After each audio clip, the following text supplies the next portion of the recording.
অনেক হয়েছে, এবার তাড়াতাড়ি শুয়ে পড়ো, আমি এক্ষুনি বাথরুম থেকে আসছি।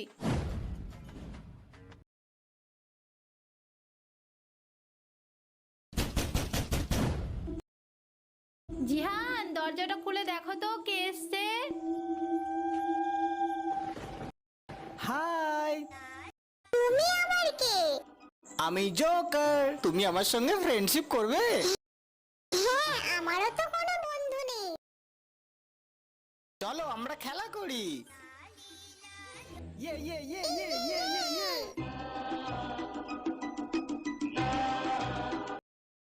এই জিহান, তুমি কার সঙ্গে কথা বলছো? এটা আমার নতুন বন্ধু। বন্ধু? কই, আমি তো কাউকে দেখতে পাচ্ছি না এখানে। এই, তোমাকে শুতে বলেছিলাম না? তুমি চলো এক্ষুনি শোবে আমার সঙ্গে, আর একটাও বাজে না বকে চুপচাপ ঘুমাবে, চলো।